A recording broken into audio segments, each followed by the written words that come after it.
Bismillah, Assalamualaikum warahmatullahi wabarakatuh. Salam sejahtera untuk kita semua. Adik-adikku sekalian, saya Andi Sudimas Sulaiman, Gubernur Sulawesi Selatan, mengucapkan selamat datang dalam program Smart School Dinas Pendidikan Provinsi Sulawesi Selatan. Hari ini adik-adik sekalian akan mengikuti pembelajaran hybrid dalam program Smart School. Aplikasi Smart School adalah sebuah pendekatan dengan tetap mengedepankan sebuah pendidikan dengan digital approaching, untuk kemudian mengedepankan kualitas dan mutu pendidikan yang diterima siswa secara seragam di seluruh wilayah Sulawesi Selatan, termasuk di pelosok-pelosok. Program ini bukan hanya memberikan kepada adik-adik sekalian pengalaman belajar yang baru, namun juga memberikan fasilitas kebutuhan dengan fitur bermanfaat seperti rekaman video pembelajaran yang dapat diulang, trik-trik penyelesaian soal, ujian-ujian, serta sarana konsultasi pembelajaran dari guru-guru terbaik di Sulawesi Selatan. Sering-sering mengakses aplikasi Smart School melalui gawai yang adik-adik sekalian miliki di setiap kesempatan yang dimiliki. Untuk seluruh adik-adikku sekalian yang saya cintai, saya banggakan, selamat belajar dan semoga ilmu yang didapatkan bermanfaat untuk menambah pengetahuan pendidikan adik-adik sekalian. Salam kita pada salam. Assalamualaikum warahmatullahi wabarakatuh. Salam sejahtera untuk kita semua.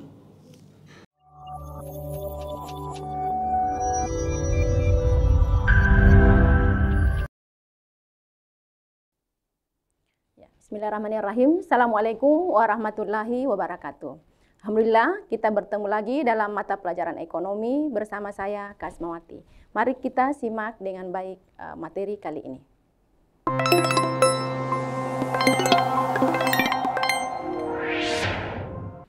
Ya, alhamdulillah untuk hari ini kita masuk mata pelajaran ekonomi terkait dengan jurnal penyesuaian. Materi ini adalah materi kelas 12 semester 5. Ya. Apa sih sebenarnya itu jurnal penyesuaian? Ya. Kenapa perlu ada jurnal penyesuaian?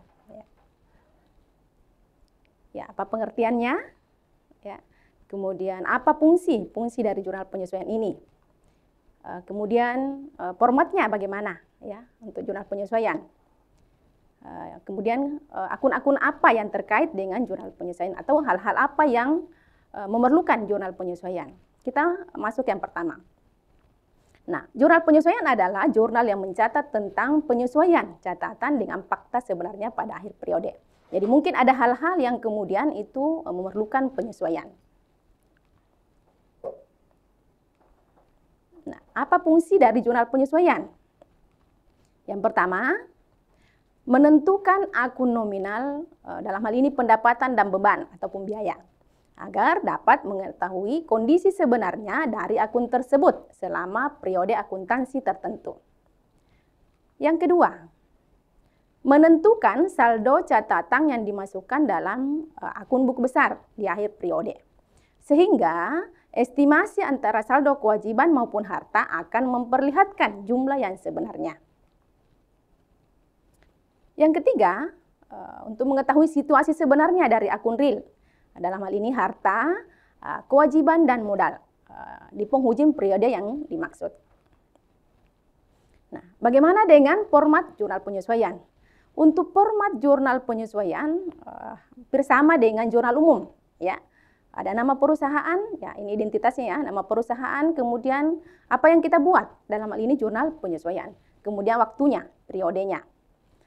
Nah, kolom-kolomnya kita lihat, ada tanggal, kemudian akun ataupun keterangan, ada referensi, kemudian debit dan kredit. Inilah format dari jurnal penyesuaian. Nah, hal-hal apa yang kemudian membuat yang perlu dibuatkan jurnal penyesuaian atau akun yang terkait dengan jurnal penyesuaian? Yang pertama, perlengkapan. Ya. Kemudian penyusutan aktiva tetap. Yang ketiga, beban dibayar di muka. Ya. Kemudian pendapatan diterima di muka. Nah, ini juga membutuhkan jurnal penyesuaian. Utang beban. Ya. Kemudian piutang pendapatan. Ya. Kemudian piutang tidak tertagih juga. Ya. Kemudian rekonsiliasi ban. Ya. Jadi ada 8 dalam hal ini ya, akun-akun yang memerlukan jurnal penyesuaian. Nah, selanjutnya kita mau tahu bagaimana mekanisme dari penyesuaian ini. Ya, kita bahas yang pertama, ya. Jadi akun yang pertama yaitu pemakaian perlengkapan. Nah, jika diakui sebagai harta, maka jurnalnya beban perlengkapan di debit, kemudian perlengkapan di kredit. Nah, yang kedua, jika diakui sebagai beban, maka jurnalnya adalah perlengkapan di debit, kemudian yang dikredit adalah beban perlengkapan. Ya. Nah, sekarang kita masuk di contoh. Ya. Contoh yang pertama, jika diakui sebagai beban, ya, kita lihat contohnya. Pada neraca saldo itu 31 Desember tahun 2009 menunjukkan akun beban perlengkapan sebesar Rp800.000. Nah, perlengkapan yang sudah terpakai itu senilai Rp500.000. Jadi ini diakui sebagai beban ya. Jadi kita lihat di neraca saldo itu ada akun beban perlengkapan sebesar Rp800.000. Nah, sekarang kita lihat jurnalnya bagaimana. Ya, perlengkapan di debit 300.000. Yang dikredit adalah beban perlengkapan sebesar 300.000. Dari mana sumbernya? Kita lihat. Di neraca saldo ada 800.000 beban perlengkapan. Nah, kemudian data penyesuaiannya, perlengkapan yang terpakai itu 500.000. Berarti yang belum terpakai adalah 300.000. Jadi kita kurang ya. Beban perlengkapan 800.000, kemudian yang sudah terpakai itu 500.000. Jadi yang belum terpakai adalah 300.000. Itulah yang kemudian kita buat jurnalnya, yaitu perlengkapan di debit, kemudian yang dikredit adalah beban perlengkapan sebesar Rp300.000. Nah, contoh kedua, ini diakui sebagai harta ya. Misalnya, pada neraca saldo per 31 Desember 2009 itu menunjukkan akun perlengkapan sebesar 800.000. Nah, perlengkapan yang sudah terpakai itu senilai 500.000. Nah, ini diakui sebagai harta, maka jurnal penyesuaiannya adalah beban perlengkapan pada perlengkapan. Beban perlengkapan di debit 500.000, kemudian perlengkapan di kredit sebesar Rp500.000. Nah, dari mana 500.000 ini? Ya, kita lihat. Oh, ternyata di data penyesuaian sudah ada perlengkapan yang sudah terpakai senilai Rp500.000. Jadi jika diakui sebagai harta, maka yang dicatat adalah sebesar yang sudah terpakai. Nah, selanjutnya penyusutan aktiva tetap. Nah, ini akun kedua yang memerlukan jurnal penyesuaian. Nah, aktiva tetap yang berwujud mengalami penyusutan. Jadi aktiva tetap ya, misalnya peralatan, kendaraan. Nah, kecuali tanah, ya tanah termasuk aktiva tetap, tapi dia tidak mengalami penyusutan ataupun pengurangan nilai ya. Nah, salah satu cara menentukan besarnya penyusutan yaitu menggunakan metode penyusutan garis lurus. Ya.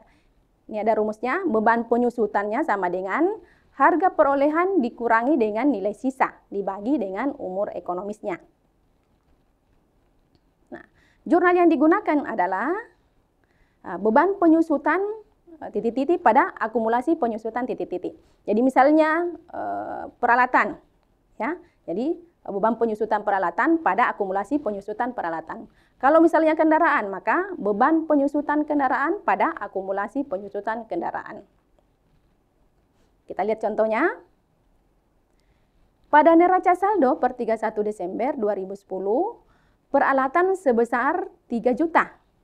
Nah, peralatan disusutkan berdasarkan metode garis lurus dengan taksiran umur ekonomis selama 5 tahun dan nilai sisa sebesar 500.000. Nah, maka kita hitung beban penyusutannya berapa. Ya, jadi harga perolehan dikurangi nilai sisa dibagi dengan umur ekonomis. Nah, peralatan itu nilainya 3 juta. Kemudian umur ekonomis nilai sisanya ya itu 500.000. Berarti 3 juta dikurangi nilai sisa berarti 3 juta dikurangi 500.000. Kemudian kita bagi umur ekonomis berarti bagi 5. Berarti hasilnya 3 juta dikurangi 500.000 dibagi 5 hasilnya adalah Rp500.000. Maka jurnalnya beban penyusutan peralatan di debit 500.000, kemudian akumulasi penyusutan peralatan di kredit sebesar Rp500.000. Nah, ini menggunakan metode garis lurus. Nah, kemudian contoh kedua. Pada neraca saldo per 31 Desember 2010, peralatan sebesar 3 juta. Ini peralatan disusutkan sebesar 5% dari harga perolehan. Nah, ini langsung saja. Ya, 3 juta dikali dengan 5%. Ya, hasilnya adalah beban penyusutan peralatan pada akumulasi penyusutan peralatan sebesar Rp150.000. Ya, langsungnya 3 juta dikali 5%. Hasilnya Rp150.000. Nah, selanjutnya beban dibayar di muka. Nah, untuk beban dibayar di muka ini ya ada dua. Dia dicatat sebagai harta atau dicatat sebagai beban. Nah, kalau dicatat sebagai harta, maka jurnalnya adalah ya ini yang biasa menggunakan ini beban dibayar di muka adalah asuransi atau sewa atau iklan. Ya, misalnya beban sewa pada sewa dibayar di muka, atau misalnya kalau iklan beban iklan pada iklan dibayar di muka. Ya. Nah, kalau dicatat sebagai beban, maka ya misalnya sewa dibayar di muka pada beban sewa, atau iklan dibayar di muka pada beban iklan. Ya, kita bisa lihat contohnya. Nah, kalau diakui sebagai harta, kita lihat contohnya.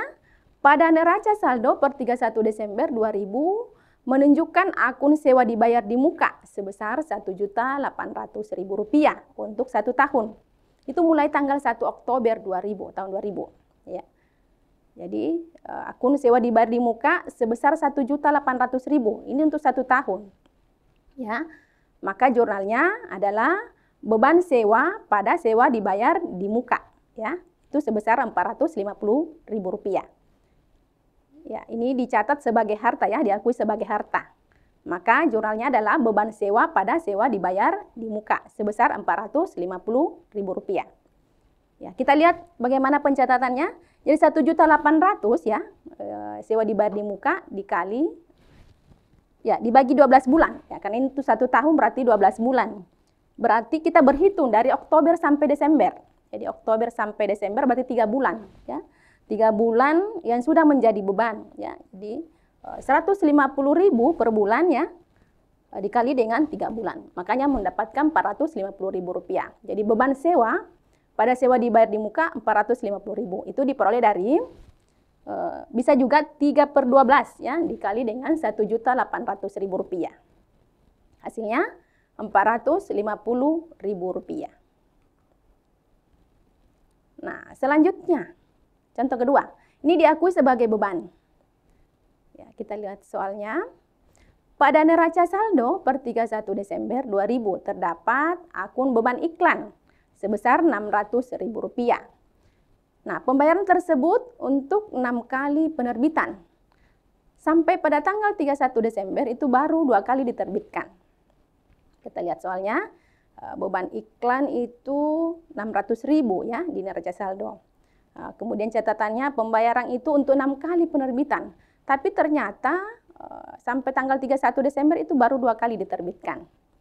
Berarti jurnal penyesuaiannya adalah iklan dibayar di muka pada beban iklan. Ya. Dari mana 400.000 ini? Ya, 600.000 ini dibagi 6 ya, 6 kali terbit ya. Berarti 100.000 setiap kali terbit. Yang belum menjadi beban itu berarti masih ada 4 kali. Karena yang baru diterbitkan baru 2 kali. Berarti 4 kali 100.000. Bisa juga 4/6 ya, dikali 600.000. Hasilnya 400.000. Ya, selanjutnya utang beban atau beban yang masih harus dibayar. Ya, misalnya gaji yang belum dibayar, maka jurnalnya adalah beban gaji pada utang gaji. Ya, misalnya gaji karyawan bagian toko yang belum dibayar itu sebesar Rp2 juta. Jadi ada gaji yang belum dibayar, maka jurnalnya langsung saja beban gaji pada utang gaji sebesar berapa yang belum dibayarkan. Nah, untuk soal ini berarti beban gaji pada utang gaji sebesar Rp2 juta. Selanjutnya, piutang pendapatan ataupun pendapatan yang masih harus diterima. Ya, jadi ada yang sudah diselesaikan oleh perusahaan tapi belum diterima uangnya. Ya, namanya piutang pendapatan. Ya, jurnalnya adalah piutang pada pendapatan. Piutang di debit, pendapatan di kredit. Kita lihat contohnya. Pekerjaan servis yang sudah diselesaikan belum diterima pembayarannya sebesar Rp300.000. Ya. Sudah diselesaikan tapi belum diterima pembayarannya. Maka jurnalnya langsung saja piutang di debit Rp300.000 kemudian pendapatan dikredit sebesar Rp300.000. Ya. Jadi ini dicatat sebesar yang belum diterima, ya, namanya piutang pendapatan. Selanjutnya, pendapatan diterima di muka. Ini ada pendapatan tapi diterima di muka, ya. Ini ada dua pencatatannya, ya. Kalau dicatat sebagai hutang maka titik-titik diterima di muka pada pendapatan titik-titik, ya. Yang kedua dicatat sebagai pendapatan. Jadi yang pertama tadi dicatat sebagai hutang. Kalau yang kedua ini dicatat sebagai pendapatan. Maka jurnalnya yang kedua ini adalah pendapatan pada titik-titik diterima di muka. Kita nanti lihat contohnya, ya, untuk pendapatan diterima di muka ini. Ya, yang pertama dicatat sebagai hutang. Ya, pada neraca saldo per 31 Desember 2020 terdapat akun sewa diterima di muka sebesar Rp1.000.000. Nah, sewa tersebut diterima pada tanggal 1 September 2020 untuk masa sewa 10 bulan. Ya. Nah, kita lihat jurnal penyesuaiannya. Sewa diterima di muka di debit sebesar Rp400.000. Kemudian yang dikredit adalah pendapatan sewa sebesar Rp400.000. Nah, dari mana Rp400.000 ini? Ya, kita berhitung. Ya, dari September, ya, tanggal 1 September sewa diterima. Berarti September, Oktober, November, Desember. Berarti 4 bulan, ya. 4 bulan. Berarti karena masa sewanya 10 bulan, berarti 4/10 dikali dengan 1 juta. Ya. Jadi 4 bulan dibagi 10 bulan, ya, dikali 1 juta. Maka hasilnya Rp400.000. Jadi jurnal penyesuaiannya untuk soal ini adalah sewa diterima di muka pada pendapatan sewa sebesar Rp400.000. Yang kedua, dicatat sebagai pendapatan. Kita lihat contohnya.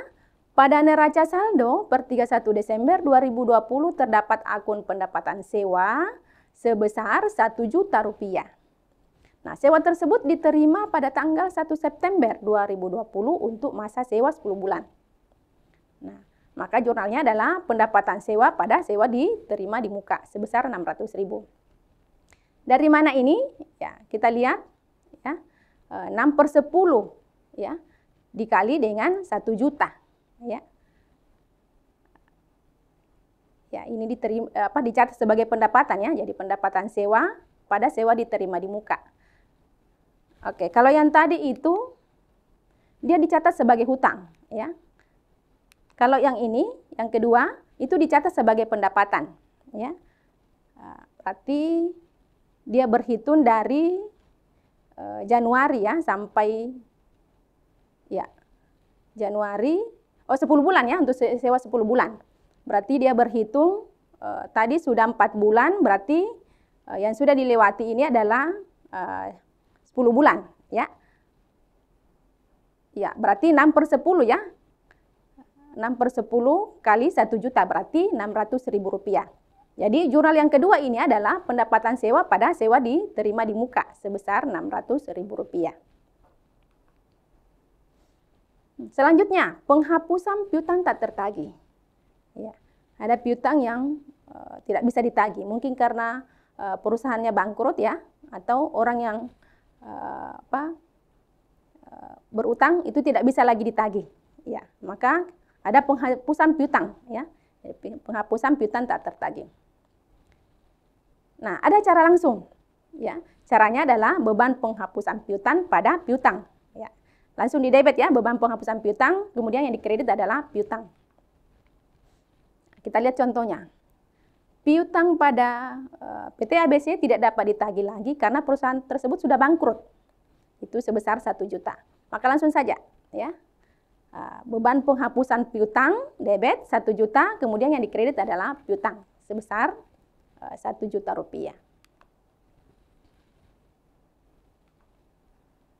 Nah, ada cara tidak langsungnya, ya, dengan cara menjurnal beban kerugian piutang di debit, sementara yang dikredit adalah cadangan kerugian piutang.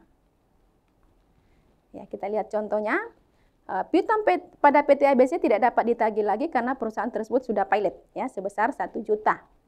Maka jurnalnya adalah, ya, langsung saja beban kerugian piutang di debit sebesar 1 juta, kemudian cadangan kerugian piutang di kredit sebesar 1 juta rupiah.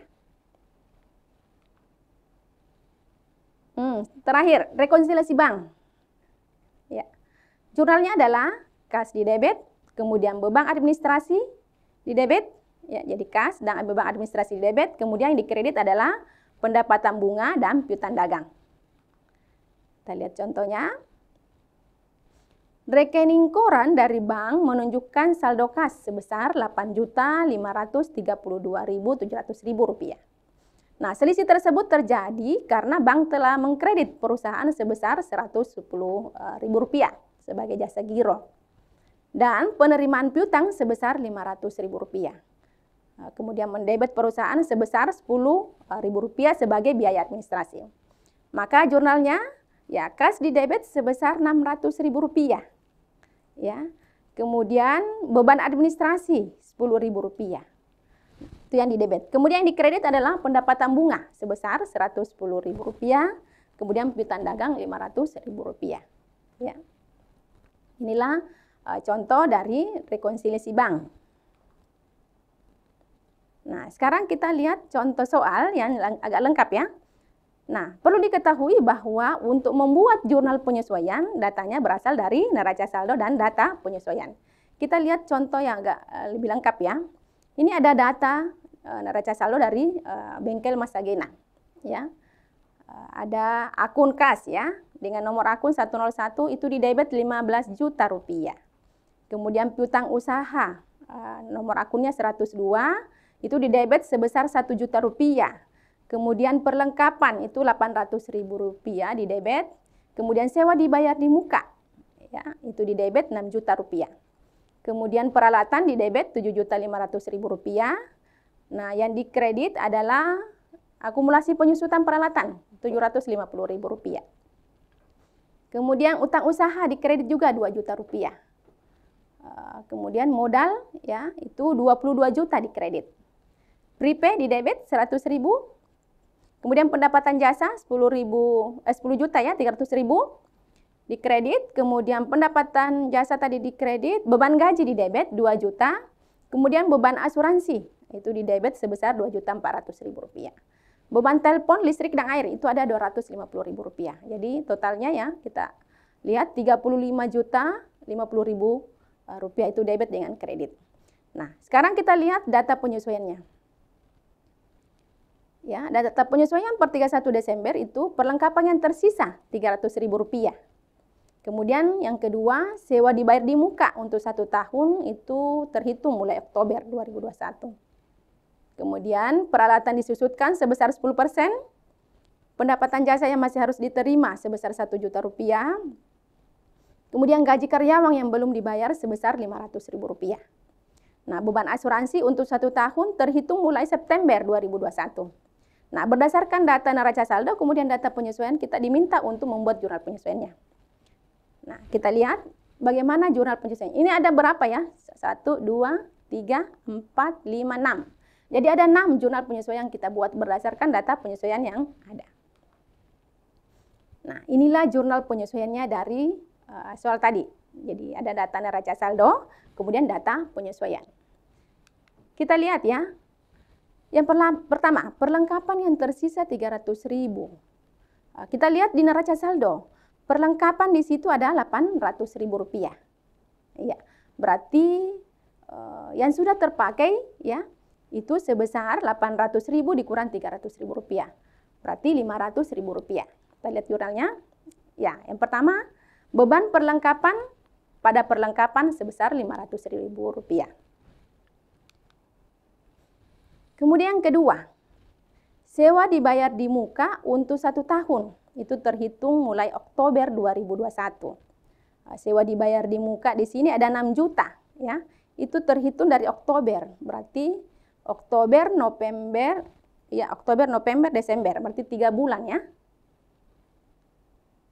Oktober, November, Desember. Betul, 3 bulan. Berarti 3/12 dikali 6 juta. Ya.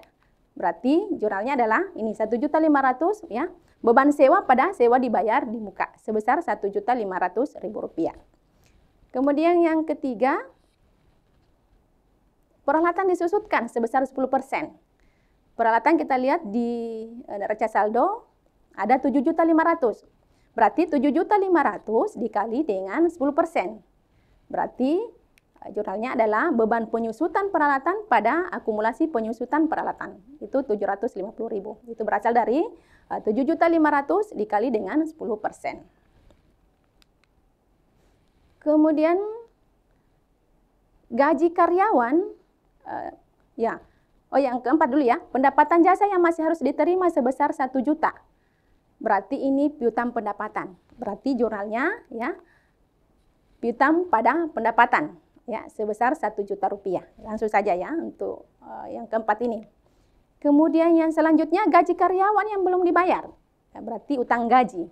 Ya, langsung juga ini beban gaji pada utang gaji sebesar Rp500.000. Kemudian yang terakhir, beban asuransi ya untuk 1 tahun itu terhitung mulai September.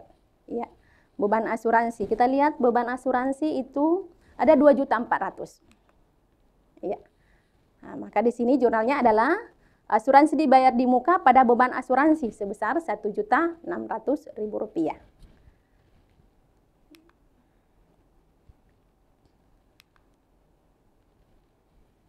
Ya. Sekarang ada soal ya.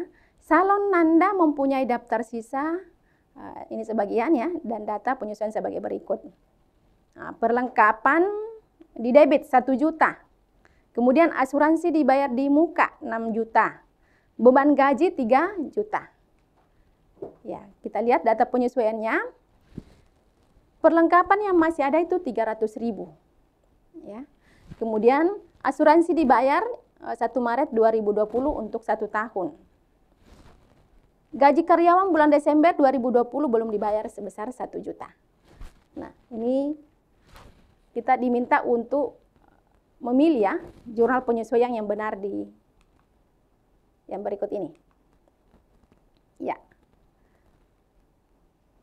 Pilihannya, beban perlengkapan di debit 700.000, perlengkapan di kredit 700.000. Kemudian yang B, beban perlengkapan di debit 300.000, perlengkapan di kredit 300.000. Nah, C, beban asuransi 1 juta, kemudian asuransi dibayar di muka, di kredit sebesar 1 juta. Nah, untuk D, asuransi dibayar di muka 5 juta, kemudian beban asuransi 5 juta. Yang E, utang gaji di debit 1 juta, kemudian beban gaji di kredit 1 juta. Kita lihat ya, adakah yang bisa menjawab atas pertanyaan ini? Silakan. Baik. Nah, untuk soal ini ya, ini soal ada data neraca saldo, kemudian daftar sisa ya, kemudian ada data penyesuaian. Kita lihat perlengkapan ada 1 juta, kemudian di data penyesuaian berarti perlengkapan yang masih ada 300.000. Berarti jurnal penyesuaiannya adalah beban perlengkapan pada perlengkapan, itu sebesar 700.000. Ya, berarti jawabannya ini adalah ya A, beban perlengkapan pada perlengkapan sebesar Rp700.000.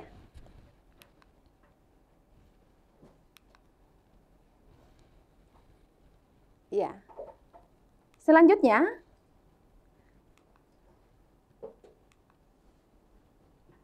ya, inilah jawabannya yang tadi ya. Jadi di neraca saldo perlengkapan 1 juta, kemudian di data penyesuaian perlengkapan 300.000. Perlengkapan yang masih ada. Berarti yang kita buat jurnalnya adalah beban perlengkapan pada perlengkapan sebesar 700.000. Itu diperoleh dari 1 juta di neraca saldo perlengkapan dikurangi dengan perlengkapan yang masih ada sebesar 300.000. Maka hasilnya adalah beban perlengkapan di debit 700.000, kemudian yang di kredit adalah perlengkapan 700.000. Nah, untuk asuransi dibayar 1 Maret ya. Untuk 1 tahun ya. Maka jurnalnya adalah beban asuransi pada asuransi dibayar di muka 5 juta ya.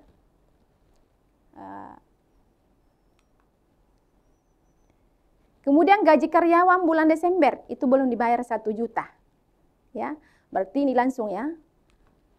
Gaji karyawan belum dibayar, berarti beban gaji pada utang gaji itu sebesar 1 juta rupiah.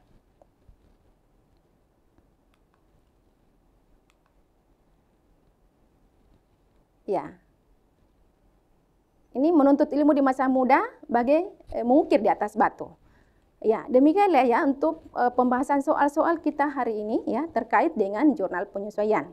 Ya, intinya bahwa untuk jurnal penyesuaian ini hal-hal yang memerlukan jurnal penyesuaian adalah ada 8 ya. Kita lihat yang tadi. Ya, ini. Perlengkapan, penyusutan aktivitas tetap, kemudian beban dibayar di muka, pendapatan diterima di muka, utang beban, piutang pendapatan, kemudian piutang tidak tertagih, kemudian rekonsiliasi bank. Ya, berharap sebenarnya ada yang bergabung. Ada yang bergabung? Enggak ada ya. Oke, baik. Untuk pembelajaran kita ya terkait dengan jurnal penyesuaian, alhamdulillah sudah selesai. Intinya bahwa kenapa kita memerlukan jurnal penyesuaian untuk menyesuaikan kondisi yang terjadi, yang secara real yang terjadi di perusahaan. Siapa tahu ada misalnya yang salah penafsiran sehingga salah catat sehingga memerlukan jurnal penyesuaian. Mudah-mudahan ya apa yang saya sampaikan hari ini bisa bermanfaat, kita bisa semakin belajar ya untuk ekonomi untuk semester 5 ini. Mudah-mudahan ya nanti bisa diselesaikan ya untuk akuntansi perusahaan jasa, kemudian kita lanjut dengan akuntansi perusahaan dagang. Hari ini kita membahas mengenai jurnal penyesuaian, berarti selanjutnya kita akan membahas mengenai neraca lajur ataupun kertas kerja. Mudah-mudahan bermanfaat, ayo semakin giat berlatih, mudah-mudahan semakin sukses ke depannya. Terima kasih, mohon maaf atas segala kekurangan, salam sehat, salam bahagia, salam Smart School, generasi smart, berkarakter, cerdas.